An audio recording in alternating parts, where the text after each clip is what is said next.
Hola amigos, ¿cómo están? Estoy en la IFA en las oficinas de Wiko, una empresa francesa que se dedica a hacer teléfonos accesibles, pero de muy buena calidad y sin comprometer la experiencia del usuario. ¿Qué quiero decir con esto?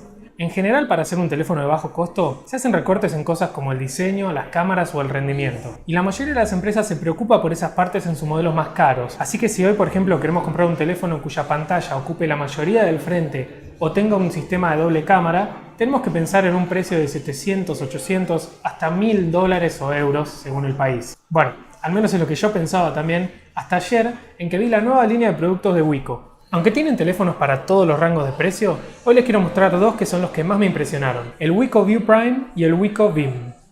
Este es el Wiko View Prime, y como ven la pantalla ocupa casi todo el frente del teléfono, algo que quienes hayan visto mis videos sabrán que me encanta, y que en general vimos solamente hasta ahora en teléfonos como los de más alta gama de Samsung o el LG V30. También la pantalla del próximo iPhone va a cubrir casi todo el teléfono, pero seguimos hablando de equipos que no bajan de los $800 o euros. Además, el diseño en general del teléfono es muy lindo y muy cómodo en la mano. Pero aún así, el punto fuerte de este teléfono no es el diseño ni la pantalla, sino la doble cámara para selfies. ¿Qué nos permite hacer tener doble cámara para selfies? Bueno, por un lado podemos elegir cuál de las dos cámaras usar, una tiene un lente más angular que el otro, pero por el otro, al estar sacando la foto, el software puede reconocer automáticamente si hay más de dos personas y cambiar de lente para que ninguna quede afuera.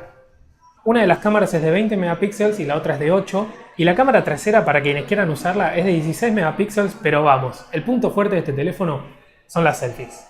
Este teléfono tiene más que suficiente poder para llevar a cabo la mayoría de nuestras tareas comunes. Quizá no lo recomendaría para quien quiera usar juegos 3D muy intensivos, pero para el resto de nosotros es una excelente opción y cuesta solamente 270 euros. La verdad es que si mayormente usan el teléfono para selfies, ver videos, fotos y navegar por internet, sin duda se lo recomiendo. Y el Wiko Beam, que es este modelo, tiene otro enfoque. Es el modelo de más alta gama de Wiko con mejor procesador, mejor pantalla y un sistema de doble cámara trasera para quienes quieran sacar fotos y grabar video con algunos trucos muy interesantes. Además de grabar video en 4K, nos permite hacer cosas como habilitar un zoom inteligente que va a seguir a una persona que estemos grabando y no solo seguirlo, sino hacer zoom en esa persona de manera automática. Y en las fotos, una de las funciones más interesantes que tiene es que saca muchas fotos y guarda mucha información al mismo tiempo, entonces al tocar en una imagen y reverla, podemos elegir dónde hacer foco. Esta es una función que ya vimos en algunos otros teléfonos, pero les recuerdo que en este caso estamos hablando de un teléfono de solo 400 euros. Ambos modelos tienen 4 GB de RAM, 64 GB, soporte para tarjeta micro SD.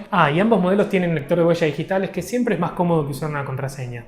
Creo que estamos llegando a un momento con los teléfonos en que las diferencias entre una marca y otra se van haciendo cada vez más chicas, pero hay una tendencia a llevar los precios cada vez más arriba. Y habría que pensar si para las cosas que queremos hacer con nuestros teléfonos es realmente necesario gastar tanto. Especialmente si la mayoría de la gente está cambiando de teléfono cada 1 o 2 años. Una de las cosas que me gustó de Wiko después de hablar con la gente que trabaja en ella es que tienen opciones para todo tipo de usuarios. Por ende, si buscan un teléfono muy barato, pueden ir por el modelo más chico. Si buscan un teléfono porque solo quieren sacar selfies, van por el View Prime. Si quieren un teléfono que tenga una mejor pantalla y sistema de doble cámara para sacar fotos de paisajes, el Beam.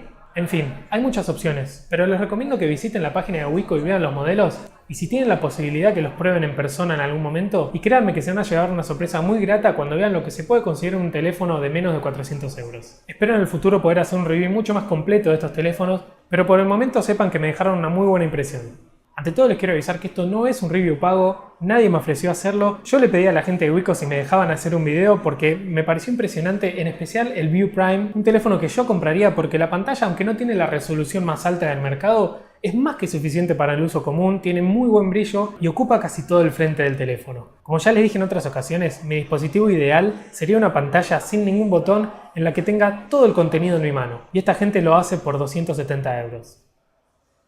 Esto fue todo por hoy, así que nos vemos en el próximo video.